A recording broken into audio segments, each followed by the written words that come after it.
this is my sign. I'm going to quit my job and I'm going to find a manufacturer. We're going to do this real. We're going to go big. And I would rather fail so hard knowing I tried everything than to not try at all.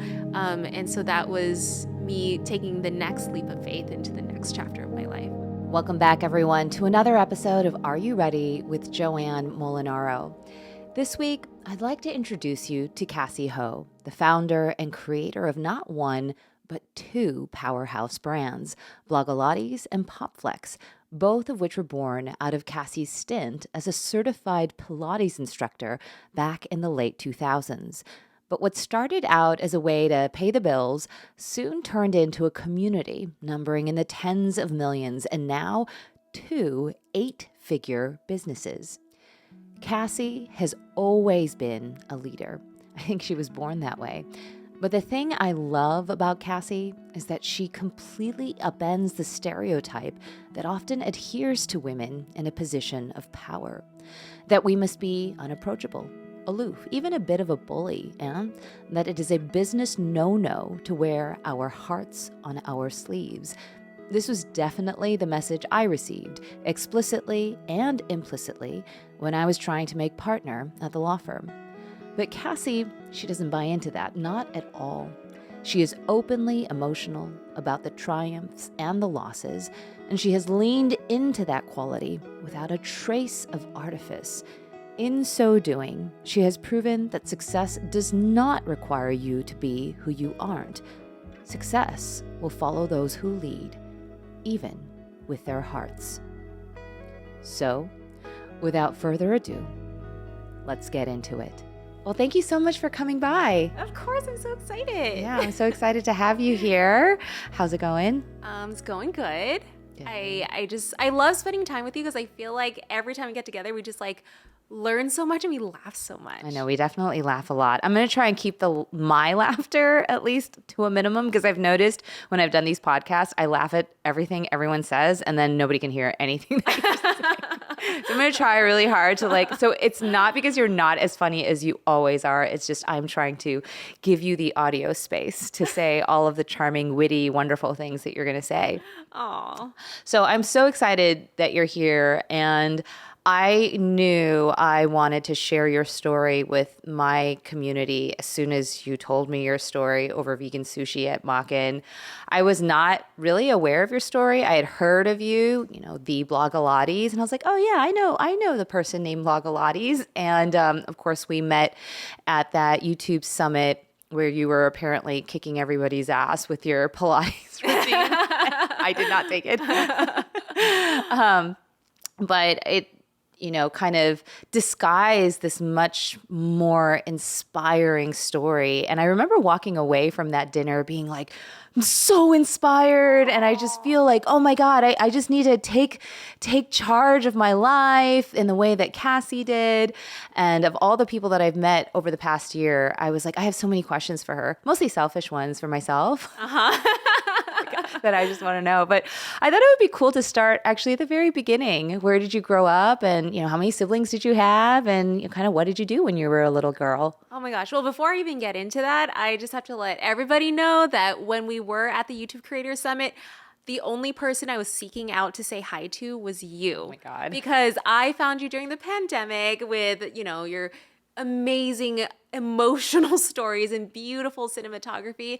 And then did we follow each other back at some point? I'm sure we did. Yeah. Like that. And you were just so wonderful. And you said, let's get together. And a lot of times when people say that, they don't actually do it.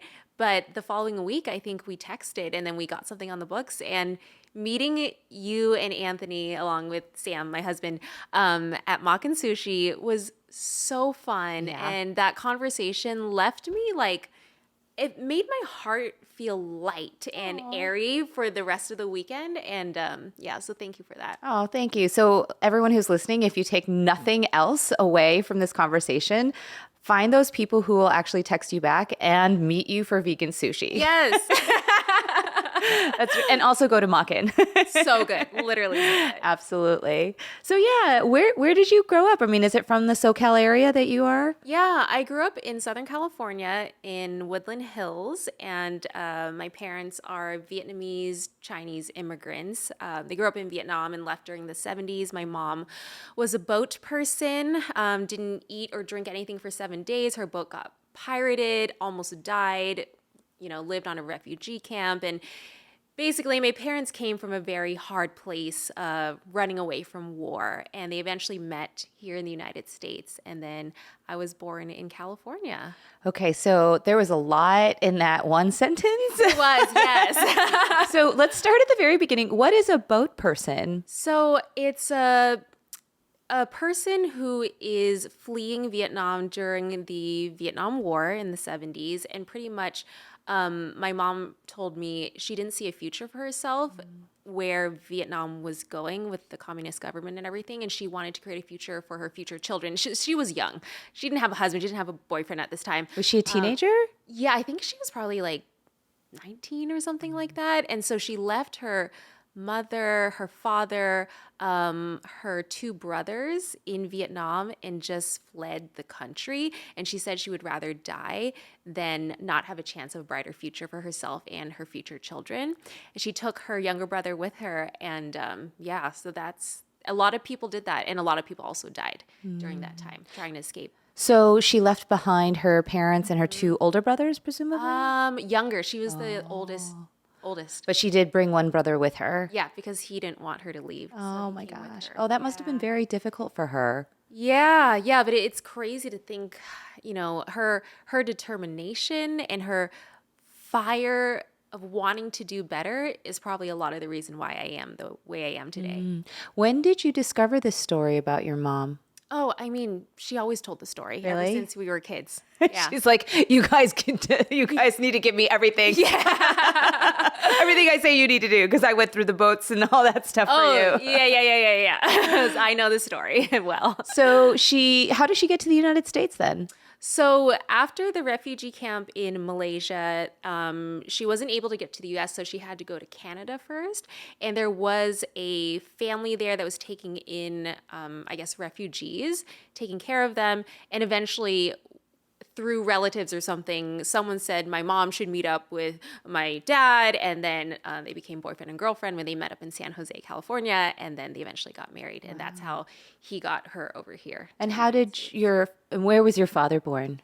He was born in Vietnam as well. Okay. Yeah. But they didn't know each other in Vietnam. And was his sojourn to Canada and or America similar to your mother's? No, very different. So my mom escaped the country on a boat, and my dad was able to actually get on a plane and fly over for education. So very different. And what was your father studying? He was studying engineering, and I'll tell you this fact because it'll probably end up going back to it later. He wanted to be a doctor, and his mom told him, "You're too stupid. You can't be a doctor." And then so he ended up going into engineering because he was good at math. Oh, yes, because only dolts go into engineering. And he tells me, he had to have a Vietnamese and English dictionary on the table at the same time when he's like reading a physics book to try to understand what he's even comprehending, when he's going to college in the United States. Wow. Learning a brand new language. Now, did your mother join him in school, or did they get married instantly and start having babies? What would happen when they met? No, so I think after they got married, I remember now. My mom was in college when she was in Vietnam, but she never actually got to finish her education. And so when she met my dad, she immediately went to work. Dad was also working and also taking night classes to get his master's and everything. Wow. And what kind of work did they do? So my mom, she did a lot of different things. So when she was in Canada, she was working in a factory, like with her hands.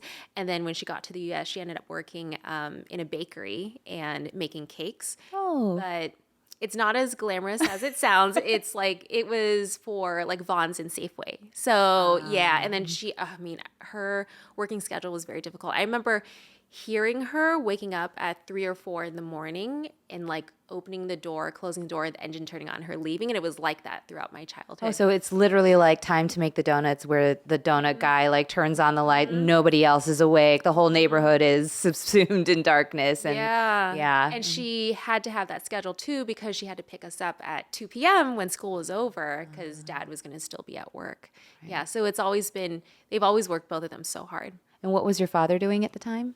So he started out when he was first here having to be a busboy and really like working like both of them from the ground up. But he ended up being an engineer. So he did end up getting there. But he always wanted me to be a doctor too. So that, well, I think so that he could fulfill his dreams in one way or another. Yeah, and also prove, well, if I'm not smart enough, my progeny is smart enough.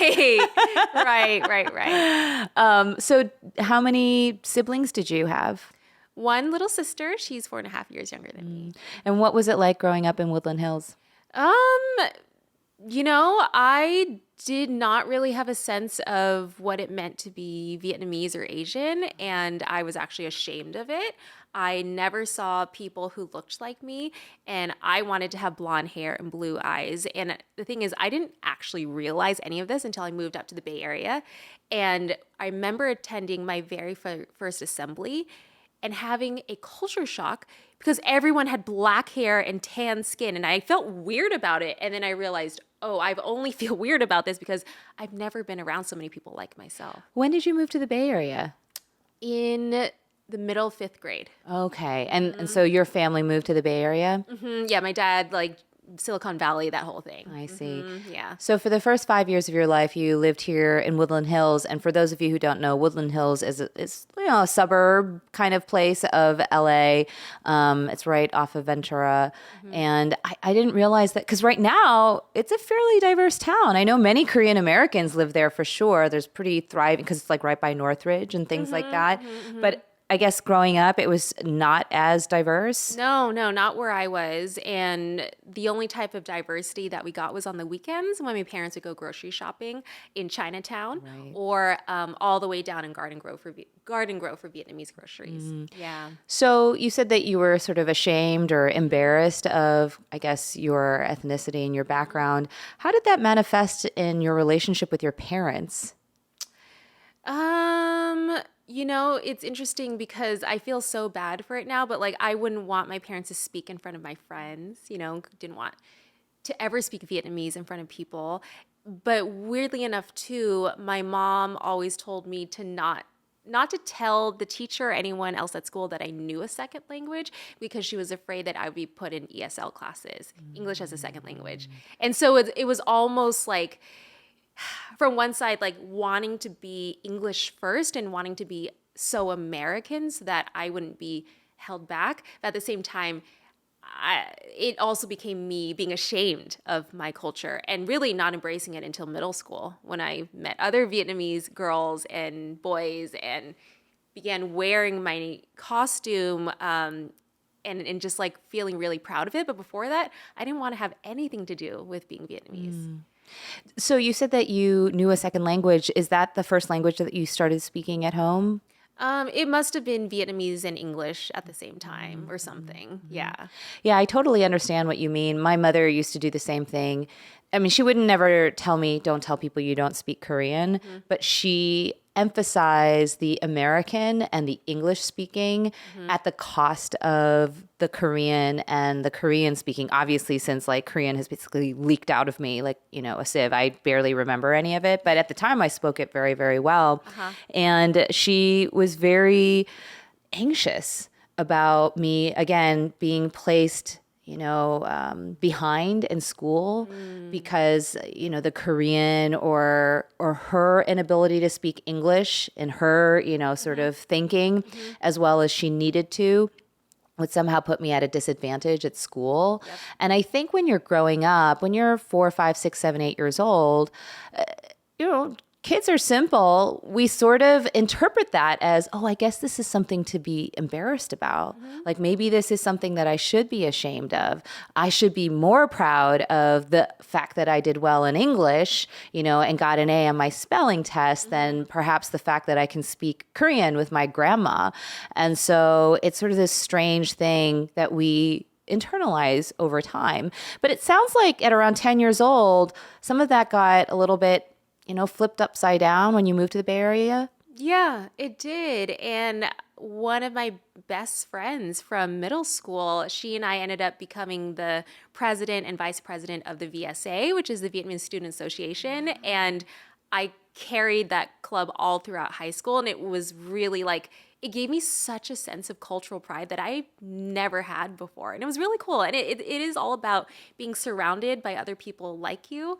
And it's not, your parents telling you like, hey, you should wear this, or this is cool, you should eat this. It's like, no, like we as young people like it ourselves, and we made it our own. Well, I think it's very telling that you said that I carried this club. No, but really, I know. Okay, that does sound like crazy. No, I actually think it sounds very consistent. Because in high school, the VSA, when I joined, I think it had like 7 people, and like they weren't doing anything. People just like kind of met up and like for 30 minutes after school, and then just went home after that.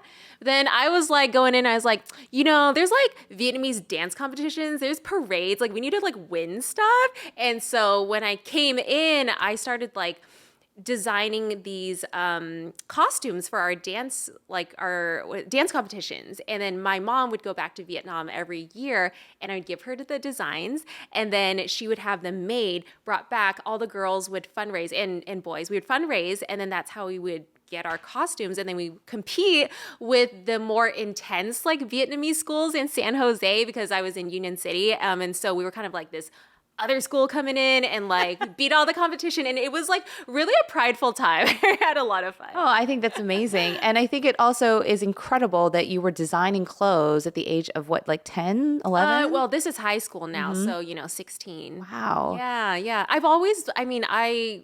always designed my Halloween costumes. Like just have always loved dressing up.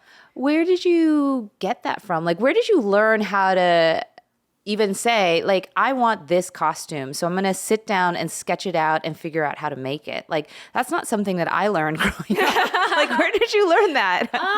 So I have always loved drawing. It all starts from there, and I don't know how a human formulates a passion truly, but it's always been there with me from as far as back as I can remember. I would carry around a sketchbook and a pencil. And I remember being in elementary school and the teacher doing this project and saying, you can only take 5 things with you to a desert island. What would you take? And the first 2 things I wrote down was like a blank paper and a pencil. And I think I went like sharpener, eraser, or something like that. Like I wasn't even thinking about food supply. So I'm telling you, like, I just enjoy it. And then I started designing for my Barbies, and then I just kept these notebooks. And as a kid, I always wanted to be like a red carpet fashion designer or a bridal designer. And I don't know what it is. I just really enjoy dressing the body, the female body. I think it's really fun. And your mom was cooperative? I mean, would take these designs that you created and come back with this beautiful product? Yeah. She was very supportive of that, these fun side projects. But when it came to me wanting it to be my actual career, that's when things got really, really sticky. So when you were younger, all fun and games, let's support her creative endeavors, be good parents. Yeah. But then when it turns into a career, it becomes a little worrisome to them, which is very understandable. And I definitely want to get to that. But let's stay with the sort of high school time. Yeah. These costumes that you're creating for these dance competitions. Well, how did you even know about dance competitions? Is that something endemic to the Vietnamese American culture? So growing up in the Bay Area, my parents would always take us to the Tet or New Year's festival. And then I would just like see people doing things. And I was like, I want to do that. So then you just go on the internet and you just figure it out. You call people, you email people, and you just figure it out. And you said that the club consisted of about 7 people, and you kind of stormed in and said, "We're going to take the nation with these dance competitions and our costumes." And then I ran for president. I was like, "Vote for me!" And then they voted for me. And then by the end of senior year, I think our club had like 40 or 50 people. And this wasn't like a Vietnamese forward school. It was mostly like Filipinos and Chinese people. So Vietnamese was very like a small subset. So were there even 40 Vietnamese American students? I mean, there were definitely some more that I couldn't get into the club. I got a lot of Vietnamese Americans from our school to be in the club. Wow. Yeah. And what was it that you saw in that club that had so much value to you that you decided this needs to be a bigger community? That's a good question. I don't know. I guess maybe at this time I was just exploring my cultural identity and then just wanted to get deeper into it in different ways. And I've always loved dancing. I've always loved fashion. And so for me, I guess expressing my love for the culture came through performance and art, I suppose. Yeah, but those are things that you could have done inside of your house, in your room, true. you know, with just your little sister. I mean, there was something that I think appeal to you in numbers. I want to build a community around this. Like, you know, this is what I know I'm good at. Here are my assets. Here are my talents. And these are the things that I can contribute to this. But it sounds to me that you saw 7 and you're like, no, I see potential for a lot more than 7. I mean, can you think of, even at that time or even looking back, like, was there something that stuck out to you as particularly valuable in having a community around the things that were growing important to you? You know what's so funny is that I haven't talked about the VSA for like, I feel like 20 years. Oh. And so you really like have dug into something. You're like, oh, building community. Wait, this makes sense. Yes, it does. I mean, designing clothes. Wait, this makes sense. from a third person perspective, everything you're saying, it's like, wow, she was laying the groundwork for this when she was a teenager. Interesting. Yeah, I have never thought about it. Wow. You know what? I think the building of the community was important, especially because it was a place that I didn't quite understand but was interested in, which I guess if we step back is also how fitness started. Like I wanted something but didn't know much about it, and I taught myself how to become really good at it and eventually build a whole career out of it. But you know, I think it also was helpful that my best friend was there with me and we were doing it together. And yeah, maybe it was just like I wanted other people like me to be doing something together, accomplishing something together. Exploring identity, exploring, you know, cultural heritage together. I mean, I think it can be simple as, well, it's just more fun when you do it with your best friend, when you do it with a bunch of people that you like who share the same vision or the same goal or even just the same heritage as you. I mean, that's certainly something, and it's just more fun. But I do think there is something special about the fact that you're like, I'm going to come in here, I'm going to make some costumes, we're going to win all the dance competitions, I'm going to run for president, and we're going to grow this thing. And it's just like, that's not me. Like when I was in high school and junior high, yeah, I joined clubs, but I was the participant. You know, I was never like, let's take this all the way to the end. I wanted to speak to that sort of competitive spirit as well. Like, we're going to win all the dance competitions. Was that something that you kind of cultivated, or was that something that was there from the very beginning? You always wanted to win? Just as a person? Yeah. So this is really interesting, and Sam and I talk about this all the time because sometimes I'll tell him, oh, no, I'm not competitive. But I think we broke it down last week. So I hate being competitive in sports, but I am extremely competitive in business. And I'm going to go back and tell you why. So I have this really weird thing where I think I'm like psychologically messed up when it comes to tennis. So my dad used to coach me at the age of 6 years old all the way until I made it into the varsity tennis team when I was a freshman in high school. And so I was pretty good, but I hated tennis so much because all I remember from that was my dad yelling at me for not acing the serve, for the ball going into the net, for the ball being too high. And like, I just hated practice. And I hated it throughout high school as well, even though I was good, because my coach would just start yelling at me for losing or whatever. And so for me, sports was so like win or lose, win or lose. And there's no flexibility and there's no really like failing. There's just win or lose. And I really hate that. And so when it comes to sports, like now, I really don't even like playing tennis with Sam or even pickleball, because if I hit the ball wrong, I will start yelling at myself. So in sports, I have this like weird thing where I'd rather just hit the ball really terribly so that it's almost like I would rather sabotage myself. Okay, really weird. But now we're going to switch over to business and other things. Yeah, I'm extremely competitive. If I see someone doing something pretty much that I like or that I want, I will use that as a model for how to get there. And I find it inspirational in a sense. I think my competitiveness is what keeps me going forward. That, in addition to, of course, I really love what I do. Unlike tennis, I hate tennis. But I'll stay up so late drawing or dealing with product development issues or like whatever because I just love it. And I really feel like I'm doing the thing that I was born to do. And I'm just like, I just want to do it forever until I die.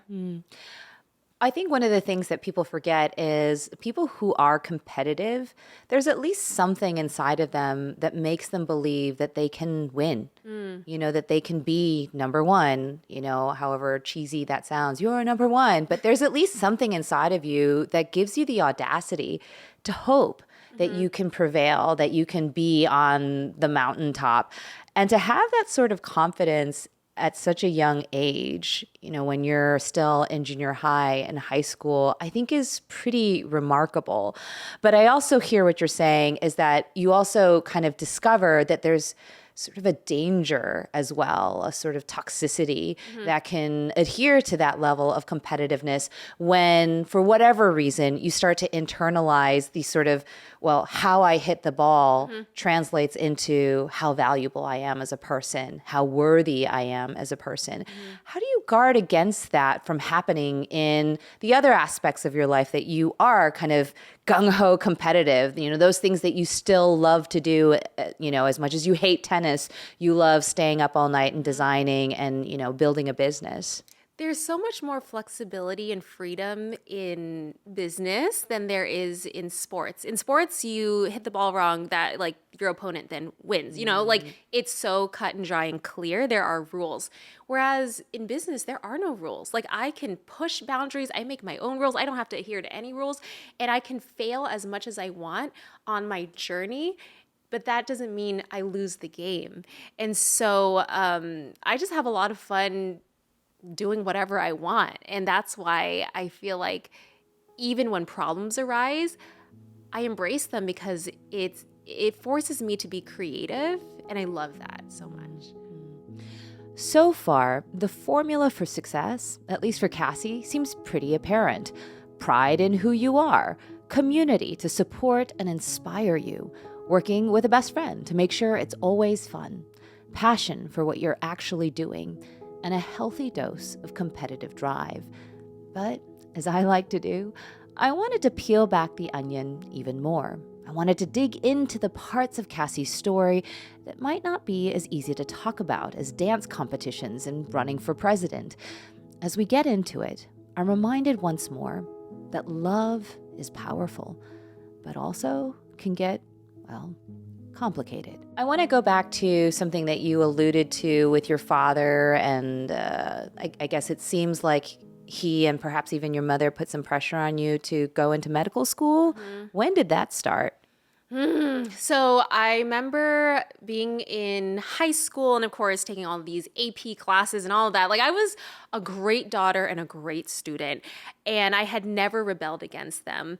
But around the same time when my mom, so also a little bit more background, my mom was extremely controlling over my dating and love life, and my dad extremely controlling over my academic life. And so my mom made up these rules, which... Funny enough, before I got married to Sam, this is like many, many years later, I was like, remember that time when you told me I couldn't have a boyfriend until second year of college and I actually listened to you? And she was like, no, I don't remember that rule. Like, that's how obedient I was, okay? Anyway, I forgot what the question was. So when did they start kind of nudging you towards medical school? Yeah. Pretty much in high school. They wanted me to be a doctor and they wanted my sister to be a lawyer. That was going to be like the perfect thing for the Ho family. And this was also when I told them, I want to be a fashion designer. And they were like, absolutely not. My dad specifically said, you will not make money, you won't be successful, and you won't have friends. And Jesus. And that really scared me.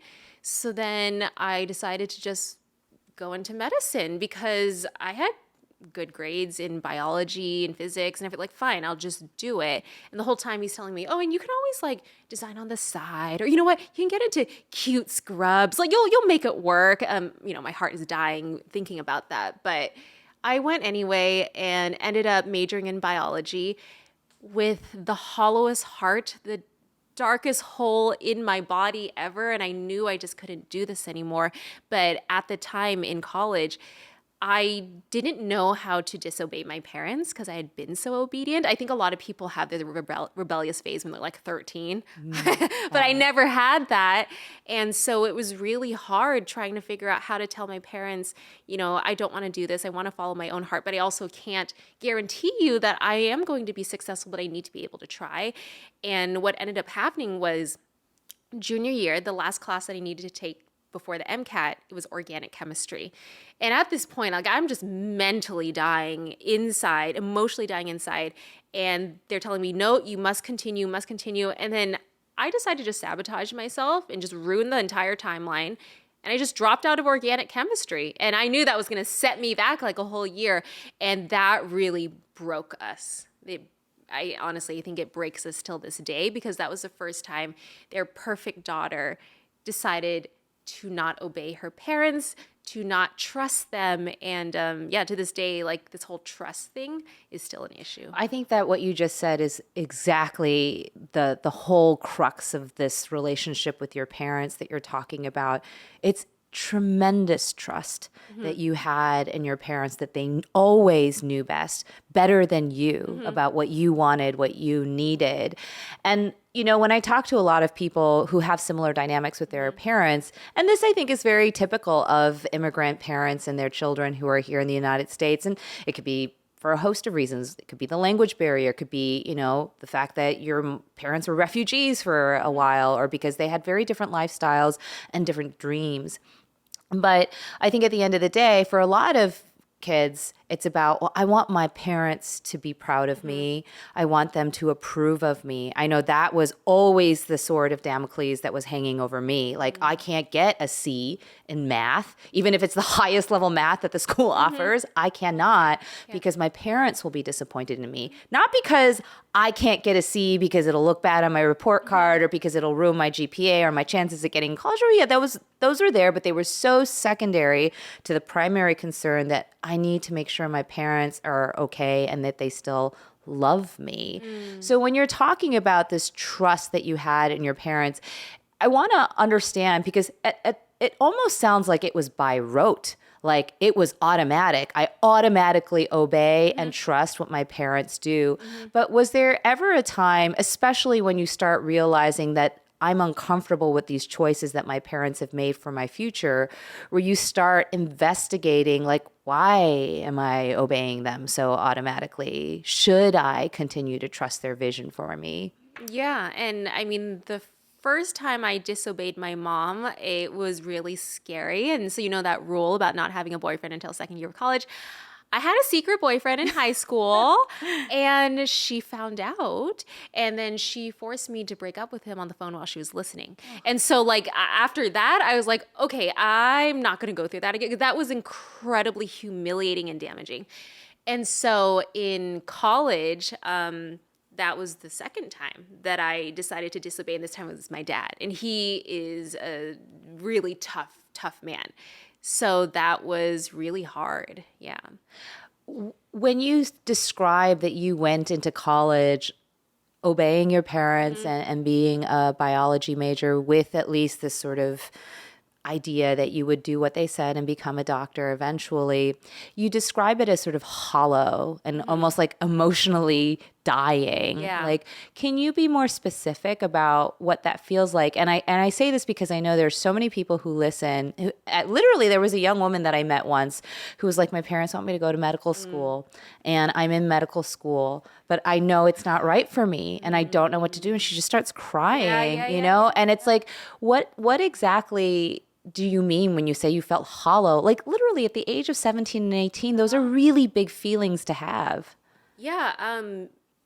I literally thought about killing myself. Wow. Yeah. I'm like tearing up now because when you are so passionate about something and your heart is just telling you this is the right way to go, but it feels so wrong disobeying people that you love so much and they love you so much, you just don't know how to make yourself happy and how to make your parents happy at the same time.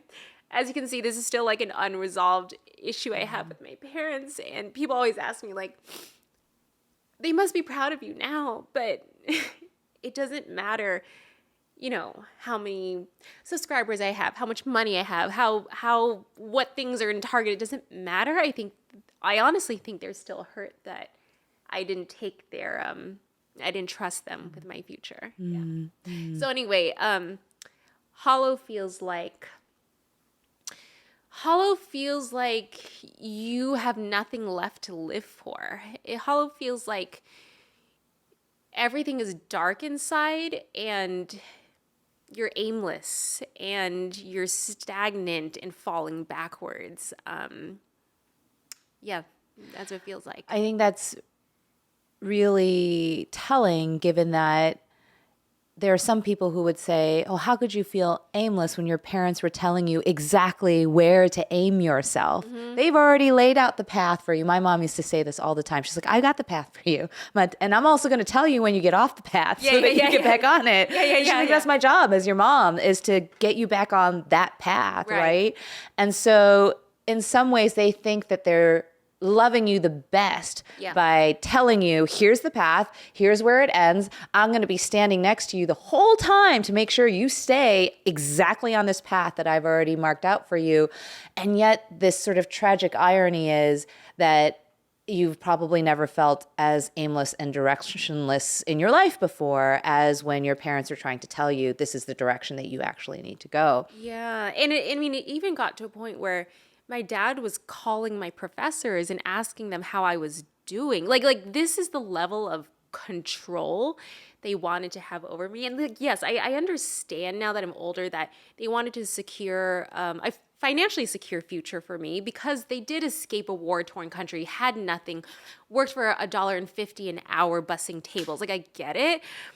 But unfortunately for them, they also raised a daughter who had so much fire and passion, and like, my heart knew exactly what I wanted, but at that age, I hadn't yet trusted myself enough to truly disobey my parents. So when I decided to just like do it, it was scary for me too, because I mean, I didn't know how it was going to end up. And like in the following years after college, things weren't as I thought. And I went through a long struggle period. But you know what? I look back on that now and I'm like, what a beautiful struggle it was, because it helped build me into exactly who I am today. And like even my parents really trying to push away the whole fashion design thing, that also built my character. And so I'm thankful for everything. I'm thankful for the exact way I was brought up, everything that has happened to me, because it's given me so much to fight for. Well, and also, like you said,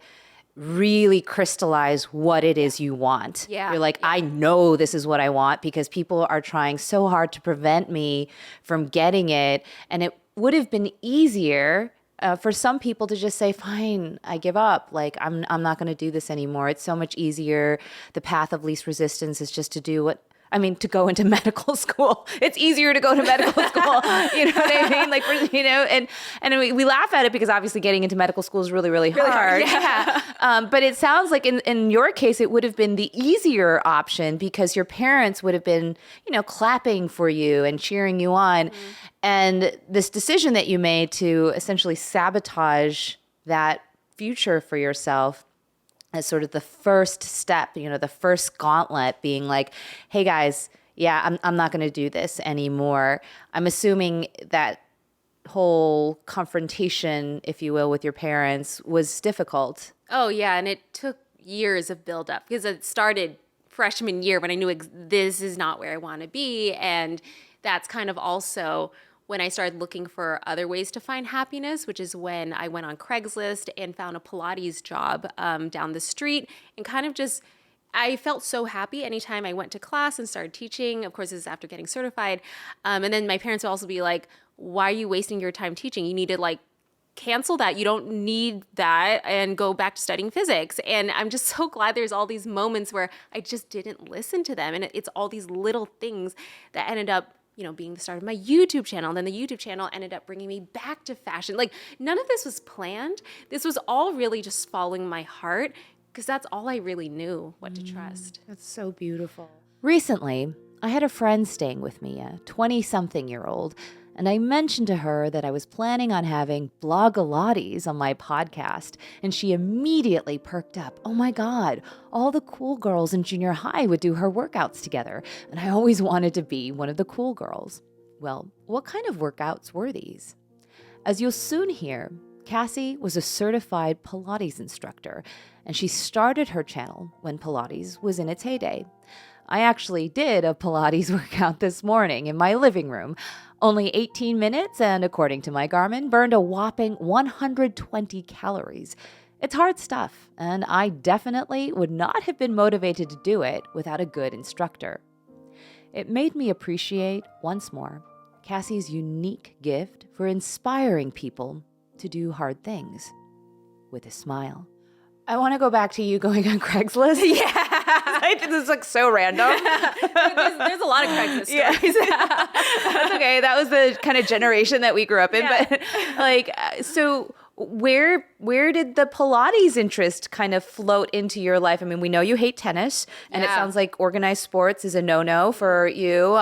We know that we're not into orgo and science for a lot of reasons, although it sounds like you have an aptitude for it. Where did Pilates sort of surface? Okay, so I was 15 years old, sophomore year of high school, and I was just browsing online, and I saw that there's a couple stories here. Let me go back. I was watching an infomercial on the weekend, and I kept being fed these Mari Windsor Pilates infomercials, and I thought the women just looked so graceful and beautiful, and I was like, I want to be like them. So I asked my parents to buy me the DVD, and they didn't want to, but eventually I got them to do it. And then I would just do it in my bedroom like every night, and I thought it was really cool because this was the first time I actually enjoyed physical movement, and it was no longer about winning and losing. It was just me being better than who I was yesterday. So that, for me, at 15 years old, was when I first started enjoying fitness. Even though I was physical beginning at the age of 6 with tennis, I hated it the whole time. Now, at the same time, I was on the internet, and I was just searching for different things I could be doing. And I found that there was the Miss Teen Chinatown pageant. And I was like, I want to do the Miss Teen Chinatown pageant. And of course, since we talked about the whole Vietnamese thing, I was also really interested in my Chinese side. I'm half Vietnamese and half Chinese. And I was like, cool, I want to do this. And so I thought maybe I should, get ready for the evening gown portion by doing Pilates and all this kind of stuff. And so that also was like a part of me getting ready for the pageant. So that's how Pilates got into my life. And so at 19, or is it 19 that you discovered this Craigslist option? Yeah, so freshman year of college, however old you're supposed 18 to be at that time, I was just teaching my friends Pilates in the dorm. They were like, what are you doing? Can you teach us? I'm like, okay, cool, we'll do abs together. And then I was just like browsing online for other things I could do after school and on the weekends. And I saw that there was an opening for a Pilates position. And I wasn't even certified. I just had been doing it since I was 15. And I was like, cool, I'll just do it. I go in for the audition. And then the owner of the gym is like, oh, that was really, really great. Can I see your cert? And I was like, yeah, about that. I don't have one. And she's like, okay. Why don't I'll pay for your certification, and we work something out so that I could eventually teach for her small studio. And that's how it started. And it started out with I would teach 2 women at a time, and then 3. And then eventually I auditioned for 24-hour fitness, where now there's a room of 30 or 40 women, or people, mostly women. That's why I keep saying that. And I remember putting on that microphone for the first time, and literally my body was shaking. My voice was shaking, but it was one of the most incredible feelings, because you walk into class, it doesn't matter what happened at school that day, but now you are just in charge of making all these 30, 40 people happy for that 1 hour. And it made me so happy. And so Pilates became such a rock in my life. And yeah, that's when I started teaching group fitness, was in college. Wow. So you're going to school, on your way, presumably, to medical school, although that maybe not so much at a certain point. You're also teaching classes on the side in Pilates. When did you find time to start a YouTube channel and all this? So that didn't happen until after I graduated. Wow. Okay, so let's stop there. Wait. Yeah. So you graduated. Did you graduate with a biology degree then? I did. Honors in biology, too. Notwithstanding the sabotage of that orgo class. I graduated with honors in bio anyway, but I didn't apply to any type of anything that had to do with that. In fact, I tried applying to fashion buying opportunities because it was the closest thing I could get to fashion without having a design degree. But yeah, it was 2009, and at this time, Sam and I had been dating for a year. We met in 2008. He was actually my finance tutor. I had a business. What do you call it? What do you call it? Not a second major, like a minor. Yeah, I had a business minor, and that's how I met him. And he knew me as the annoying girl who kept raising her hand, and he actually didn't like me. But then I got a B- on a finance test, and then went into tutoring. And he was like, "Why are you here?" And then we started flirting, and everything was great after that, kind of. But anyway, 2009, I was applying to these fashion jobs, most of them on the East Coast. And then I find out that one of them is accepting me for this training opportunity. And so I'm like, oh my God, I'm going to be moving to the East Coast soon. And all my students were like, what are we going to do without you? You're the only person who teaches pop Pilates. And I'm like, okay, so why don't I film a 10-minute video of me doing some abs, arms, butt, everything. And then I'll put it up on this website called YouTube. And you guys just watch it when I leave. And so it really was only meant for 40 people. And then when I left, I didn't really look at the video, but the next time I saw it, there were like thousands of views and hundreds of comments, not from my students. Wow. From other people asking like, hey, this is cool. Can you do like a butt version? Can you do like a lower ab version? And that's how Blogilates started. Wow. And how did you come up with the name Blogilates? Okay, so I was trying to be a blogger at the time, writing, and then of course Pilates, so therefore Blogilates. And when you say you're trying to be a blogger, what does that mean? It means I was like writing on a blog about my life and hoping someone would read it. Yeah. And it was, eventually people did want to read it and they wanted to know a lot more about everything. And it eventually became like a public diary for me where it wasn't just about what I was eating and what I bought at Trader Joe's that day, but like also talking a lot about like even my parents' story and how I went through that. And it was really in the beginning, a very safe place for me to share my feelings. And then later, as Blogilates got bigger and bigger, there was so many people reading it that I had to start becoming more vanilla and not really telling the whole story because it would offend so many people. And I just felt like there was a period of my life where I was afraid to say anything. And that was also the period of my life when business, followers, subscribers, everything just started getting lower or smaller and me not feeling like myself anymore because I was afraid of offending people. But yeah, that's another chapter of my life. And I want to get to that chapter, but before we leave this chapter, it sounds like you were, like you said, writing in this public diary, if you will, giving classes, doing YouTube videos, in fact, on this nascent site called youtube.com. But you know, what role do you think, if any, did that writing that you were doing, the blogging that you were doing, and sort of transcribing your journey, which sounds like was at times a fractious journey, you know, in dealing with your parents and sort of pursuing what you knew to be true in your heart, even if everyone around you was telling you no, no, no. Did that writing, and in particular the community, however small it was in the beginning, that sort of built around it, did that play any role in finding confidence, finding courage to continue down this path that you started when you were a freshman?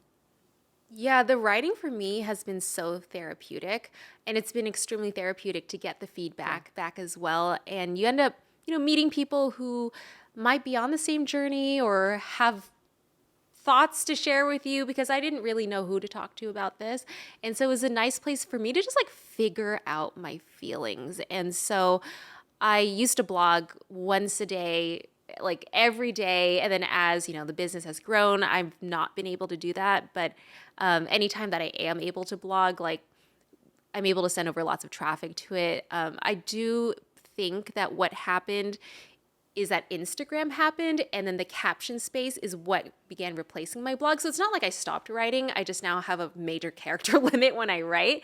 And that's when I kind of noticed blog traffic kind of switching over to Instagram. So I'm sure like if we look at statistics with other bloggers, the same thing might have happened. But for me, it's been interesting because when Instagram became really big, it was never the pictures that carried my page. It was always the caption and the stories that I shared. Which speaks to community. I mean, it speaks to just an incredibly engaged number of people who, like you said, are interested in who you are, what you're doing. What did you get at Trader Joe's? Like, how many times did you brush your teeth? And things like it's a little creepy, but also, again, speaks to the strength of that community. I remember when I started writing on the internet, I didn't call it blogging at the time because it wasn't like a blog, but it was on Tumblr. And oh, yeah. I would write a lot. And I wrote like you every day, if not 2 or 3 times a day. And I definitely think that it was that process. And, maybe a couple hundred, to 1,000 people would see my writing on any given day, right?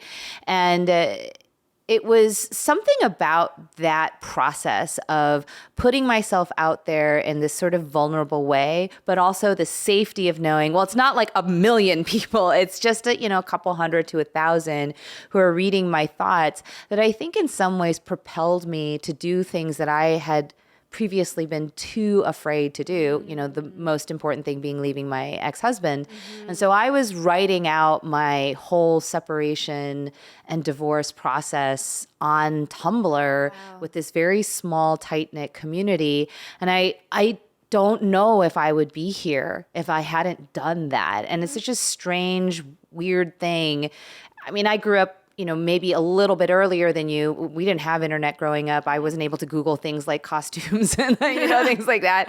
Craigslist was an actual, didn't exist. I had classifieds ads and things like that. Oh, I use the classifieds ads too. Yeah. Yellow Pages, absolutely. Yes, I know Yellow Pages is a big part of your story. But I think that, so for some people, this idea of allowing people to see into your lives via the internet may feel like, oh, it's like this cheap thrill thing. But no, at least in my case, it was so powerful to me, knowing that there were humans on the other side of the screen that were partaking in my story in however a small way, that again allowed me to say, I think there's something out there that is more important than being safe in my security, and being comfortable. Like sometimes you have to be a little bit uncomfortable in order to sort of go for it.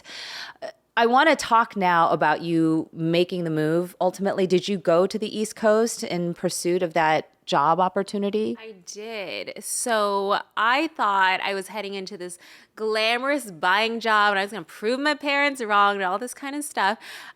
So I ended up moving to the East Coast and it was the exact opposite. It was such a toxic environment. One. Secondly, I don't think I would have ever thrived in any type of corporate environment ever. I don't know how to work that ladder because with my type of attitude, I guess it just offends a lot of people. I guess I step on a lot of people's toes because my attitude is if something can be done better, we should just do it. And so I come in as like this, young nobody nothing. And I'm all telling them like, hey, we should buy into booty shorts. We should do this. This is what I'm seeing at the gym. And they're like, pretty much stay in your place. That's not what you're hired to do. You're hired to do the analysis. So just do that. And I got slapped back into place so many times. And I ended up just crying before work every day, hating my life and being like, what am I doing? Like, I don't know what I'm doing. But again, what saves me during this whole time is that I'm still teaching Pilates now at the Boston sports clubs. I eventually get hired by Equinox, which to me at that time, I was like, I've made it in Pilates. That's all I ever need. This is amazing. And that made me happy. That was one of the only times I wasn't like just upset at myself and disappointed in myself. But yeah, the environment was terrible. And like, what's really interesting is that it was terrible, but it also taught me exactly how I would never want to run my own company. And so again, I just feel like everything that happens to me really does happen for a reason. But yeah, it was the exact opposite of what I thought it was going to be. So at this time, you're thinking to yourself, well, when I own my own company, I'm never going to run it like this. And the difference is, if it were me, I would have been like, I'm never going to own my own company. I should just go to med school. Like, what the hell was I thinking? My parents were right. Like, well, this whole time, my parents are like, so when are you going to grad school? Like, when are you going to just finish that organic chemistry class? Like, and I'm just, throughout this whole time, like, I just have less and less and less communication with my parents. Yeah. So you never second guess this decision to kind of deviate off the parent path and go into fashion? You never thought maybe I should go back and do what they want? Wow. No, because I just science and math and all of that, they do play a pretty pivotal role in the way I think about product design now, but I don't want to be in medicine, and I would be a terrible doctor, just like how I was a terrible whatever, what was I? Allocation analyst. That's what you start out as when you're on your way to being a buyer. And I was just like not cut out for it. And I faint at the sight of drawing my own blood. Me too. So I don't think anyone would want me anywhere near any patients ever. Yeah, but no, the heart wanted fashion, and yeah, there were a million bumps along the road, but all of it just makes the story juicier, I guess. Yeah.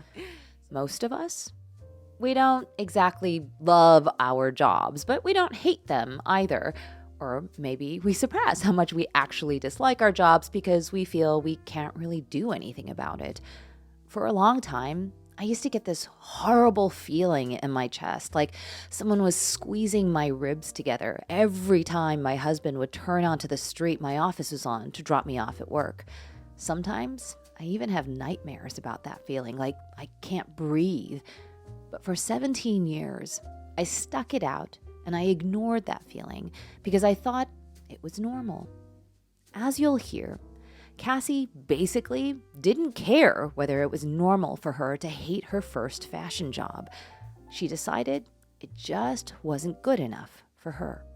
So you recently posted on Threads, I think a couple weeks ago, that you did wake up every morning before work and you would cry, and nobody should be in that situation. How did you exit that situation? Okay, so I'm going to backtrack a little bit. So 2009, also when I started the YouTube channel, from 2008 to 2009, I was developing a Pilates bag for myself because I couldn't find a cute one to carry my CDs, my yoga mat, my water bottle, my towel. And so I got together some scrap fabrics and made a bag. And my students liked it. So I was like, okay, I'll get more fabric and make some more. And then eventually, this is where the Yellow Pages comes in. I had to literally flip through the Yellow Pages to find like a sewing company. I didn't know anything. Found a sewing company that was really like the basement of a laundromat in Oakland, California. And like this guy was like, fine, I'll help you, I guess. And so he made a bag for me. And I think I had like maybe 3 designs, and I did around 100 units of each. So I really only had 300, but I decided to ship out a few to like Women's Health, Shape Magazine, Fitness Magazine, and that was 2009. Anyway, now fast forward to Boston, and I'm sitting at my desk literally like 8 months into the job, like hating myself, and my sister sends me a text message, and it's a picture of her finger pointing to something that looks like my bag and something that looks like a magazine. I'm like, what? So I asked to take an early lunch, and I drive over to Target, and I open up Shape Magazine. I flip through so fast, and I can't find anything, and I do it slower the second time, and then I literally see my no name, nothing, nobody bag in a literal magazine, and I just start crying. And I was like, this is my sign. I'm going to quit my job and I'm going to find a manufacturer. We're going to do this real. We're going to go big. And I would rather fail so hard knowing I tried everything than to not try at all. And so that was me taking the next leap of faith into the next chapter of my life. I can feel like the emotion, however residual it is, especially since this happened many, many years ago and it happened to you at a different time in your life and all of those things. But hearing you describe, tearing through that magazine and then having to go through it a second time, that is such a remarkable detail, because I think a lot of people can relate to that. I remember when I got my first acceptance letter from Oberlin, the conservatory, I couldn't get into it fast enough. I ended up ripping my acceptance letter in half. My mom had to tape it up, because of that excitement. So I can totally relate to that. But I want to go back to this detail that you mentioned, that you literally had to go through the yellow pages and find some person. It reminds me so much of this story about Stephenie Meyer. She's the author of, the best-selling book called Twilight and that whole series, right? She's not an author. She had no idea what she was doing. She'd never written anything in her life before. She was a mother, a brand new mom, and just trying to, not make her baby cry. And she writes this book. And so she just goes on Google and just Google's like, what do I do now? I have this book. What do I do now? And she just mails out a copy of her manuscript to 10 of the top, lit agents that she was just able to Google. And then the rest is history.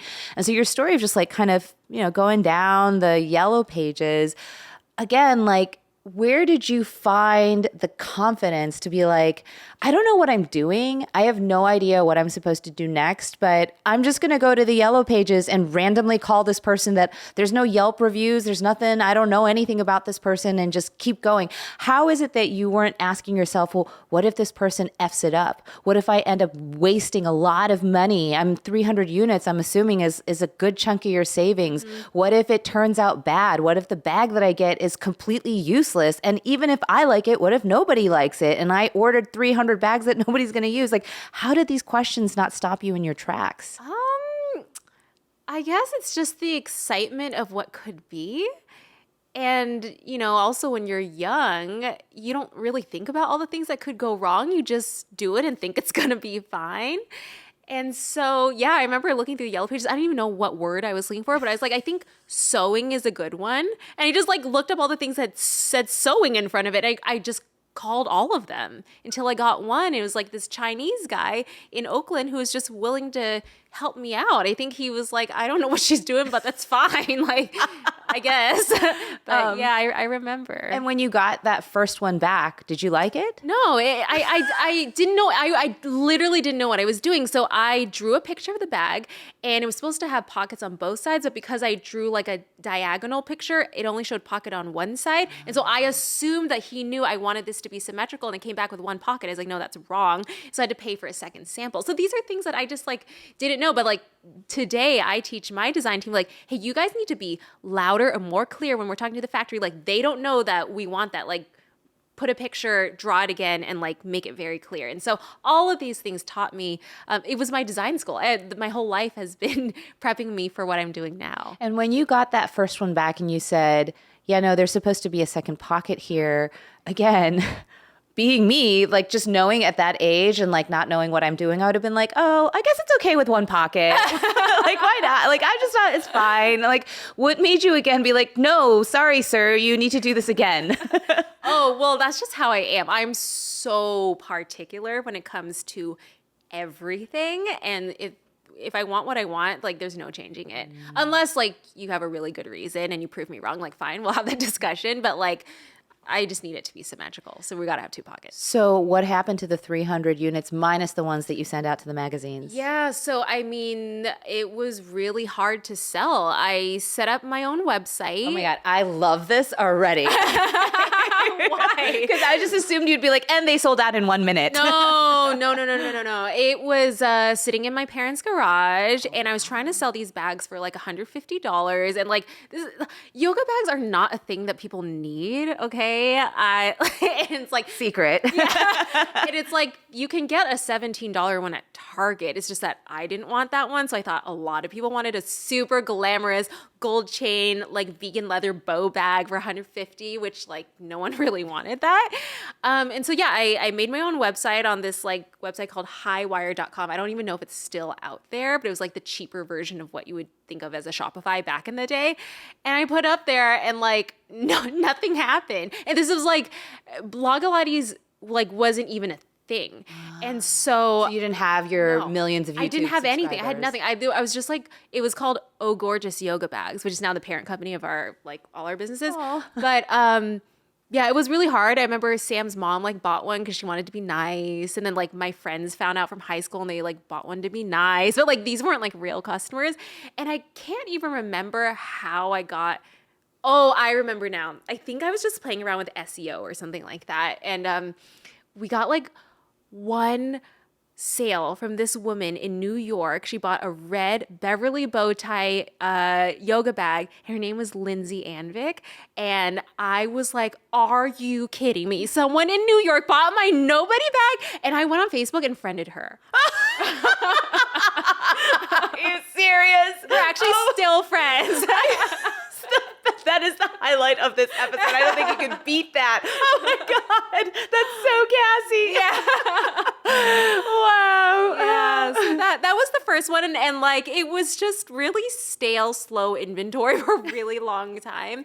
And what else happened? Okay, so I remember thinking, man, these bags aren't selling. I'm just gonna stick one in the back of my Pilates video. Like maybe somebody will see it. So if you look at the very first Blogilates video, there is a cream-colored bow bag in the back, and I thought that was gonna do it. This is how we're gonna sell the bags. It still didn't sell, but people started watching the videos, and so Oh Gorgeous Yoga Bags kind of was just like in the background the whole time, and Blogilates is what ended up taking off. Wow. Wow. So I'm assuming you did end up selling all 300 at a certain Yeah, point. it just took forever. Really long time. It took forever. Yeah.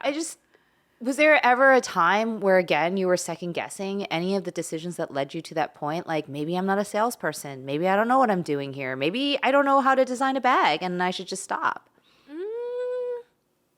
I think I was just more like, what can I do better? What is the next thing I can design? So I guess that is interesting. I've never like second guessed myself as a designer. I've just been very confident that like I'm really good at what I do, and I can figure it out. I can figure it out.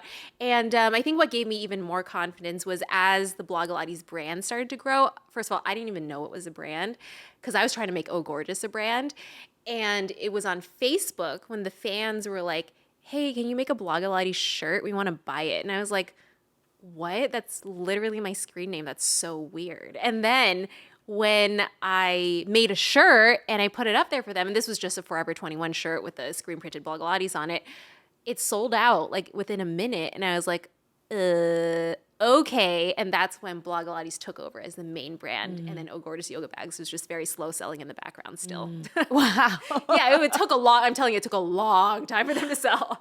So Yeah. what made you think, okay, I don't know if I can sell all of these bags, but I think they're good enough to be featured in a national magazine. I'm going to send them out and see what happens. Well, I thought they were really pretty and high end, and I felt like that was like newsworthy. So I was like, someone should talk about it. Well, how did you even find the addresses? Like, how did you even know like where to send them? You just go in the magazine and you open up the magazine, and there's like addresses in there and people's names, and you just send it. You just do it. And for me, the biggest risk was like, oh my gosh, like this bag costed me this much. I only have X numbers, so I hope this doesn't go to waste. And like, thank God somebody wrote about it. Right. Yeah, And that was so really did you cool. Facebook friend the person who wrote about it? You know what? I did not. Oh my God, that's so weird. I did not. But so one day an editor in Shape decides, without even telling you first. No, they didn't tell me. And back then, I do think that one post actually led to like 7 sales. And so with the 7 sales, I was like, we're going big. We're going to fly to China and get in manufacturing and do this for real. And so, yeah, back in the day, that was how sales were gotten. Wow. Print. Wow. Yeah. So I want to fast forward to kind of where you are today, because I think that origin story is so crazy and beautiful and amazing.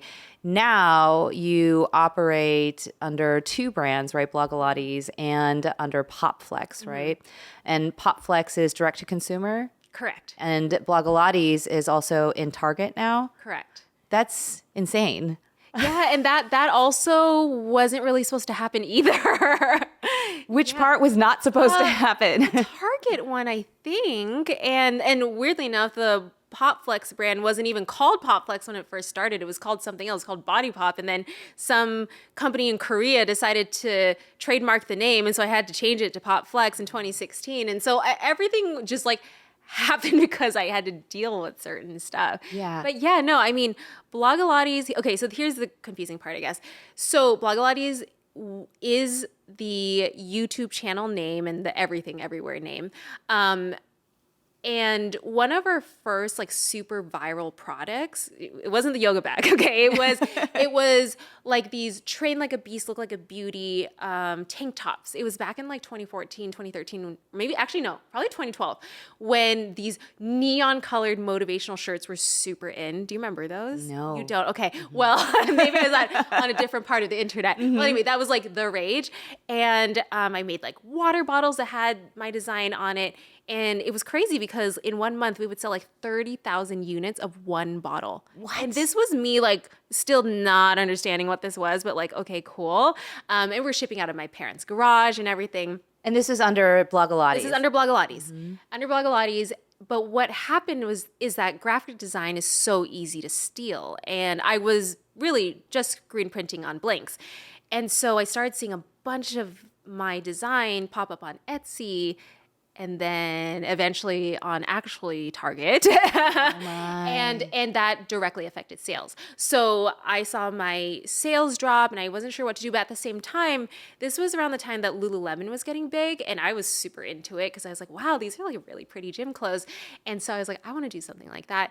And so I slowly phased out of the motivational tanks and water bottles and was like, okay, I'm going to take on designing clothes, which I really have zero formal education in this at all.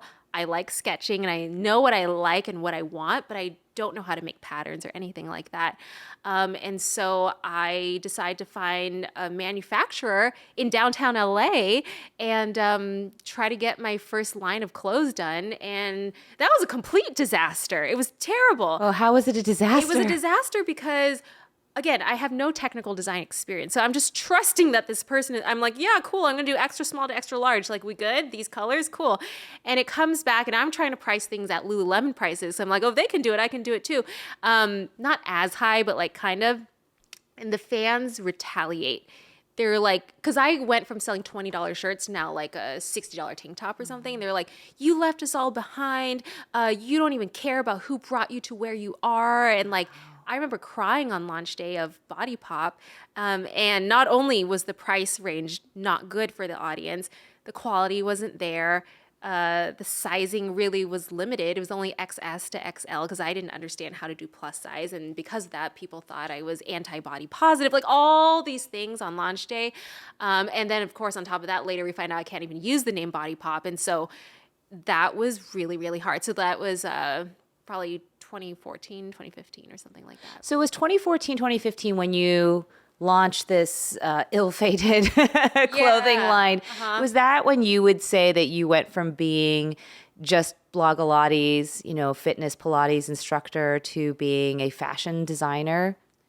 I think I tried being a fashion designer, but at the same time, everything was more content focused. Because really, I didn't stop making YouTube videos until like 2 years ago. Oh, wow. Yeah, yeah. So you were still doing Pilates classes and Blogilates fitness classes online as of 2 years ago? Yeah, and at the end, feeling that hollowness again. Yeah, and like really hitting a point where I no longer... Now, look, I don't want to say that I don't like fitness or don't like Pilates. I love it. And it is still my rock. But I just no longer felt mentally challenged. Like how many ways can you teach how to do a crunch or a double leg lift? Like I just felt no more passion for that. And so most of my days, like we're 95% product development. And I really love that. And yeah, I love making content, but I hated making Pilates content because it was so the same over and over and over again. And felt like my brain was dying. And so I remember 2 summers ago, I was like, I want to show people what I actually do every day. And I'm not sure if people are going to like it, but this is just what I'm going to do. And I've seen a lot of creators try to pivot and change their brand and absolutely fail. But I also knew that I could no longer keep making fitness content. At the same time, other things were happening too. People were still tearing at my body. People were still saying stupid stuff like, Cassey is spreading misinformation about fitness. And like the fitness industry is incredibly toxic, as is the nutrition space, which also when you're in the wellness space, you just dabble into all of it. And not a day would go by without like tons of videos being made about me, tearing me down. And I didn't realize how unhealthy of an industry I was in until I left it. And I like rarely see a negative comment these days, and it's been so amazing. And so, yeah, 2 years ago was the last time I put up a fitness video. So just to kind of anchor this for people who are listening then, in or around like 2009, was that when you decided I'm going to quit my job and I'm going to go and look for factories in China to mass produce some type of product based upon the success of the bag being in shape? So 2010. But 2010. Okay, so 2010, you see your bag in Shape magazine and you say, this is the sign. I need to leave this horrible toxic job that I didn't realize it would be like this.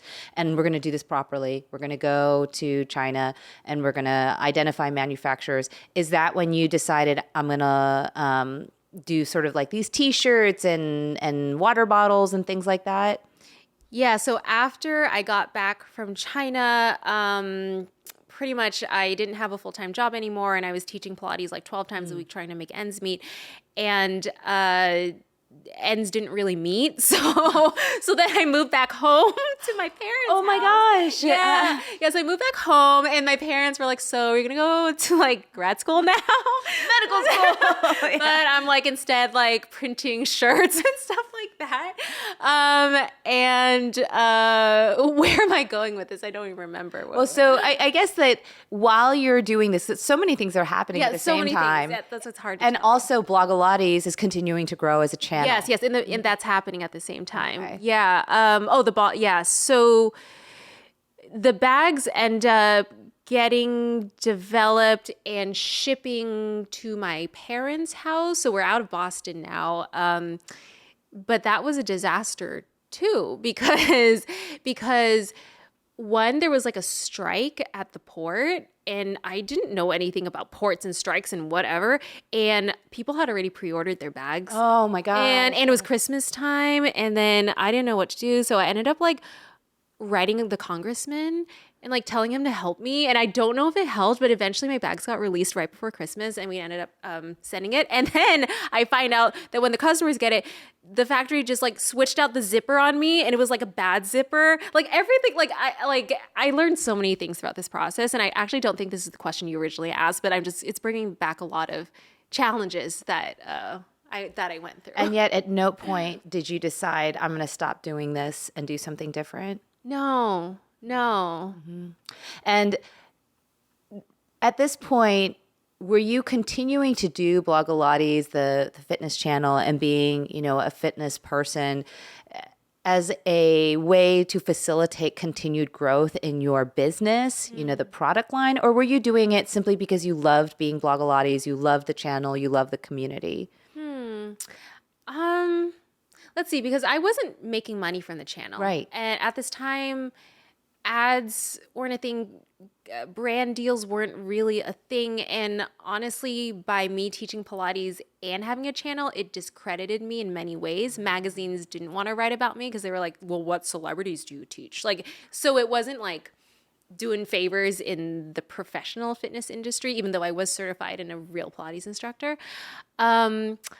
I suppose I kept it going because it did show growth and it was fun, and I was like making friends with people online. And in the very beginning, I met up with, you didn't call them followers back then, but like fans of your Facebook page, friends on your page, whatever. I met up with them. We just like hung out and like went to lunch. And so it was a great way to just meet people. And it was beautiful in the beginning when it's a much smaller community, but as you grow, more people find out about you who don't understand you and want to twist the words and things that you're doing. And it becomes a much scarier place where you end up just wanting to hide in the public. But yeah, in the beginning, I kept it going because it was fun.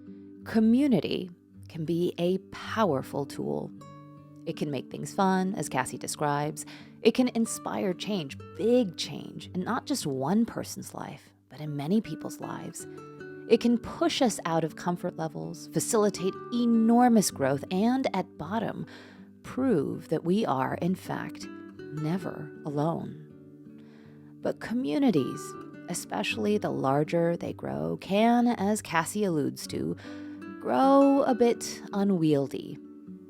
As an undisputed leader, but also a woman who clearly wears her heart on her sleeve, Cassey talks about how she sometimes struggles with defining her worth independent from the world she's built.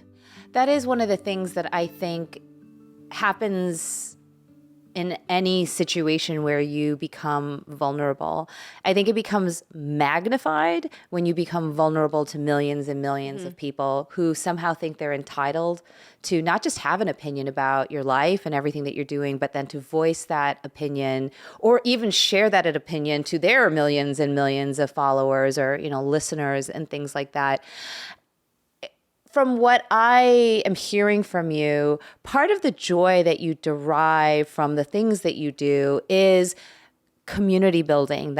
I think that's just like a natural instinct for you from when you were a little kid and you're like, hey, we need to turn this club into something bigger than it is. Like, I think that's just something that makes you very happy, is kind of confirming to yourself, but also confirming to other people, we're not alone. Like, we're in this together. We're going to get through this together. I know that you've spoken a lot about the team that you've built around you at PopFlex and Blogilates and what they've grown to mean to you.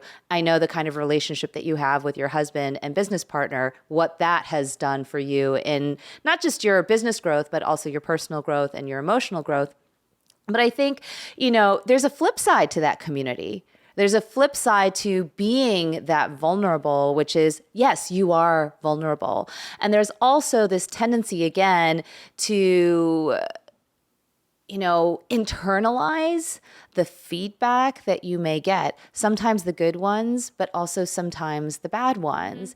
How do you guard against saying, I'm not going to allow my self-worth to be measured by this immense feedback that I'm getting from the outside? Because it's very tempting to do it when it's good. But when you do that, then it becomes much harder to not do it when it's bad. I still struggle with that. I allow the comments, especially the negative ones, to determine my entire self-worth. And I've tried to do so much learning around this topic and why I let that happen. And I still struggle with it. And I, unfortunately, am a very sensitive person, and it's a double-edged sword because it allows me to tap into my feelings and really express it. And I think that's why the blog, when I was able to write, really touched a lot of people because I got in there. But then it just makes me curl up and want to die when you get a negative comment, and when it's about your body and the things you're already insecure about and you already know about it, and now there's videos being made about it, like, that's just a whole nother level. And I really just hadn't I didn't realize how bad I had been dealing with it until I got out of it just a couple years ago. Yeah. But the negative comments haven't stopped entirely, right? On the fitness side, they have, because I stopped feeding them the things that they needed to make content about. Right. And so that stopped. These days, it's much lighter in terms of someone may not like a design or whatever, like that, whatever. Like, it's weird because with that kind of stuff, I just feel a lot more confident. I'm like, well, too bad if you don't like it. Like, I like it. But like when it's my body, it's like, okay, I know, like, I'm still working on my lower belly, like, so it's harder. But what has gotten to me really recently it wasn't about the design. It was when Shein copied my score and in the development of that score a year and a half before, I already told my husband, I said, if there's going to be one thing that Shein's going to take, it's going to be this one. I already knew that because it was a very unique design that I hadn't seen before. And so, of course, it happens like a few months after the skirt launches. And I talk about it. And for the first time, everyone was very supportive. There were a couple of negative things here and there. But the second time I talked about it, it really ticked people off. And I don't know why. And this literally was just like a few weeks ago. And people were just saying, pretty much victim blaming, saying like, well, you put your design out there, so what do you expect? Or like, oh, this skirt is so ugly. I've seen it before. I used to wear this when I was 6. And like all this kind of stuff, which like, and then people trying to like throw around legal terms and being like, well, you should have just copyrighted it, then you wouldn't be in this position. And like all these things just really made me feel stupid. And like, even though I know that I know, like, the situation that I'm in and I'm doing a lot of work behind the scenes that I'm not sharing, like all of it just really made me feel, I don't know, just really low and dumb. And yeah, I don't know. It was really, it was a dark time. And like, thank you, Joanne, for like sending those beautiful flowers with your note. It's still on my desk. But yeah, it was probably the first time when I felt super invalidated, and then people were also sticking up for Shein, which I was like, what are you even saying? So it was just a really weird thing where I think maybe my post got outside of my audience, and I think those were the comments that I was seeing. And then when I started reading the comments under news outlets talking about my situation, that's when it got really, really bad. Yeah. I have a lot of questions on this topic, so I'm going to try and organize them in a way so that I don't forget them. Okay. But the first one is, you said that you felt dumb and that you felt low by these people who know about as little about your situation and the work that you put into this, and quite presumably the legal ramifications of it as well, because I know you have a team of lawyers, as possible. And yet somehow they had the power to make you feel dumb, which is shocking to me. It's like so hard to hear that. But what I thought is so interesting is that you said that when someone comes at you for the design, you're impervious to that level of criticism. You're like, no, I'm pretty confident. Like, I know what I'm doing here. Yeah. I know that my design is good. And if you don't like it, that's too bad. Can you describe for us, like, what is it that makes you so susceptible to that level of criticism on the one hand and yet completely impervious on the other?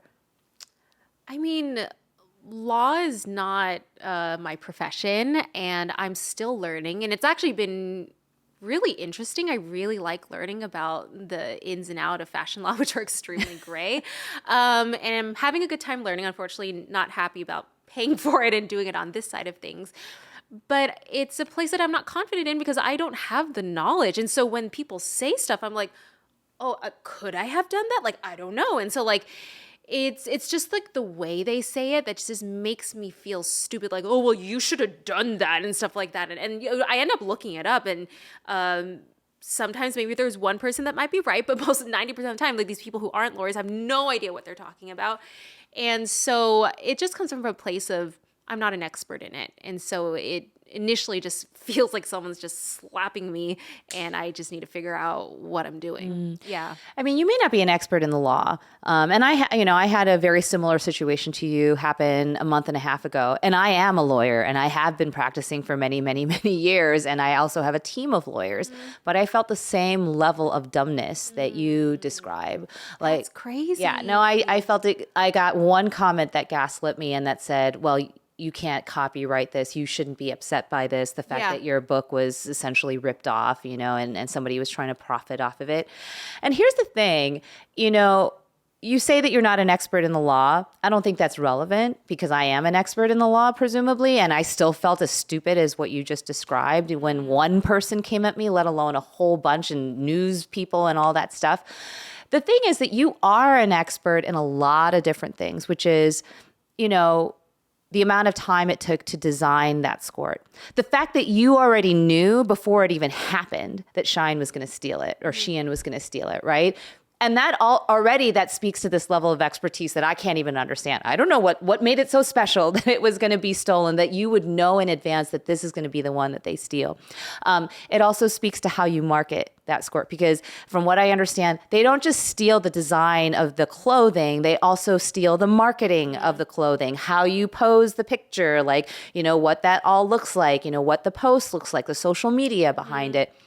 So you also know the time that it took to develop and implement that design. You also know what it takes to actually have the folks in the manufacturer, wherever that's located, to understand your design to a degree that it comes out exactly the way that you want it. You have also learned through, it sounds like over a decade, how to make sure you size these appropriately so that it's as inclusive as it needs to be. These are all things that you don't just learn with a snap of the fingers, right? So this is the kind of expertise that people in the comments, like you said, that there's all this stuff like going on behind the scenes, right? So how come that doesn't like come to fore when you're confronting these people who are gaslighting you and saying, no, I have over a decade of experience doing what I'm doing, and I don't care about the legal implications. The fact is someone is stealing all of that work, all of my heart that I put into this. I mean, it should back me up and make me feel good, but in the moment, you're just like, I am a worthless nothing, and you just want to die. But I need to work on bringing that up and letting it support me in these darker moments, because it doesn't even come into play at all. You just keep reading it and you just keep dissolving pretty much. Yeah. From a business perspective, and not the legal perspective, I would love your input on this from a business perspective, because I certainly have thoughts as a creative person, like what are you to do to guard against these types of things happening? Because whether it's Shein today, it's going to be another company tomorrow. It sounds like you've got a good relationship with Target, so hopefully they'll lay off a little bit. I think, yeah, that was a long time ago. Yeah, like maybe that's like water under the bridge. And now with the advent of AI and the utility of that in just about every path of industry that you can imagine, from a creative design standpoint to, the actual execution of that design and the manufacturing and all of that stuff, the product development of it, to the marketing of it. Even like, AI could just create the exact same image. They could even put your face in it at this point, even if you're not in the photograph. Like, how does a business person like yourself guard against the dilution of your brand and ultimately the hit to your bottom line with all of these things sort of looming out there? So one thing that these copycats cannot copycat is the community. The fandom that you have, the soul that the brand has, and they'll also never be able to catch up because they're always following and I'm pioneering. So that's something that I try to tell myself to make myself feel better. But of course, I lose all of this vision when I'm reading the comments of the negative stuff. So that's one thing. However, what you're saying about the AIs and all this, it's problematic. Actually, just last week, I found the Pirouette skirt on Amazon, 2 different vendors. Oh, wow. Not Shein. At first, I was like, oh, maybe Shein like sold the unsold units to whatever. Maybe it's actually them on Amazon. No, different. Because every time this happens, I actually buy the skirt just to like examine what it is that they're doing. And these are all different vendors. And so luckily, I was able to take down one because they literally stole our pictures too. And that's a very clear copyright violation. Yeah. So took that down. There's another one that just popped up that we're trying to deal with. But interestingly enough, I was talking to the legal team last week and I was like, you guys, I mean, Lululemon and Free People, I see all their dupes on Amazon. If they're not doing anything about it, then should I even be trying as a small company of like 22 people and they've like hundreds of thousands of workers? And one of the lawyers actually said something really interesting and I really loved it. She said, well, if they're going to dupe you anyway, why don't you dupe yourself? And I was like, huh. That's really interesting, because then I could battle them where it hurts, which is like, if you're going to make a skirt for $20 and I'll make a skirt for $19.99 and like play that way. And so I've actually been thinking about it. And Sam has very different opinions about this because Of course, 100% the the PopFlex brand should be everything that I focus my attention on, which I do and I love it. But now I have like this like side revenge project that I want to do where I want to like a side brand and call it something else and like just put it up on Amazon and just like, make sure all the vendors just pay for what they did to me. And so that was a really interesting thought that I hadn't even thought of. And I love that so much because I think people are going to keep duping me. It's just going to happen. And I have a lot of new designs coming out that I'm trying to get a design patent on and try to protect myself in that way. But that really only works for American companies. It doesn't matter when it's overseas. So I might have to do that. But at the same time, I'm only one person and I cannot really be running the brand that actually matters and then having a playful dupe brand on the side because my attention will be diverted in the wrong place because I'm trying to play games. And so I need to be really careful about that too. I want to be mindful of your time. But I have so many other questions to ask, but I do want to kind of close this with asking something that has been on my mind, like ever since you started talking for this episode, which is, do you think that if someone wanted to do what you did, but do it today, in today's landscape, YouTube is not what it was in 2009 when you started. It was youtube.com back then, nobody uses the yellow pages anymore. And presumably there may not even be companies small and willing to do the kinds of things that one Chinese person did, which is, sure, I'll sew up 300 bags and do them over when I discover that I did them wrong, you know? There's like so many other little things that I feel speak to a time that doesn't exist anymore. And I guess my fear is, as an entrepreneur, and I imagine that there are a lot of people who are listening who may want to go into entrepreneurship, says, yeah, we just live in a totally different world and one that doesn't have space for people like me. My dreams can't thrive in the current environment when we have things like AI and when we have the level of competition that has kind of cropped up when every fourth person thinks that they're a YouTube creator, and TikTok and all sorts of other things. Do you think that there's still space for people who have the kind of passion and strength in their dreams that you did when you started out?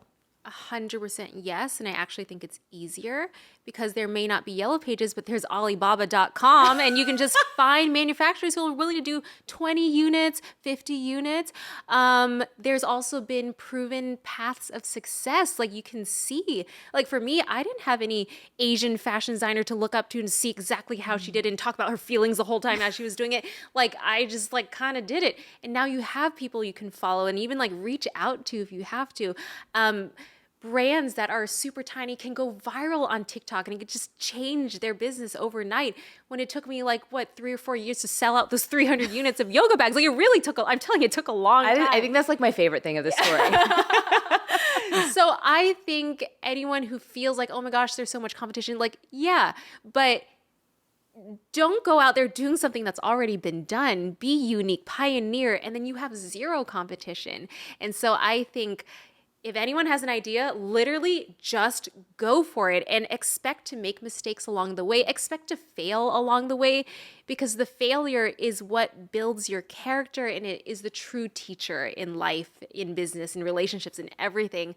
And if you really do believe in your project, whatever that is, you will get there because you do not want to see yourself fail. You want to get to that finish line. And I just find the whole journey is just like, there's been so many ups and downs, and the downs are very, very painful, but it makes the rewards so much better. Oh, it's so true. Yeah. What's next for Blogilates, for PopFlex, for you? Ooh, okay. Well, Blogilates is continuing to expand at Target, which is really exciting. Yes, you should all buy all the things at Target that's Blogilates, especially her protein powders. They're delicious. Oh my gosh, thank you. So that's really cool. And working with a retailer has been just a whole nother thing that I'm still trying to understand, but I'm very grateful that people can walk into a store and see Blogilates on the shelf. And again, this wasn't supposed to be the brand that was supposed to get into Target, but I don't know, but it's there and it's affordable. So that's awesome. PopFlex, man, I am just so excited about everything we're getting into. totally new categories that I am developing for right now. And it's just so fun learning about things that you have no idea about because there's just so much potential. And we're growing our team, and the people that are joining have just been, man, like just thinking back to how things were back in like 2018, pretty much, I was about to shut down all of it. Blogilates, PopFlex, everything, because I was being eaten alive from the inside, toxic team, from the outside, body shaming videos, and I just didn't want to go anymore, and I really thought I was not cut out to do this. But luckily, I didn't give up, and now I have a team that is the exact opposite of what that was, and it just makes going to work so much fun. And the reason why I wrote that thread the other day is because I was just having a moment of gratefulness, just thinking about what I have now and what I used to go through, and I'm just like, so happy. Yeah. Yeah.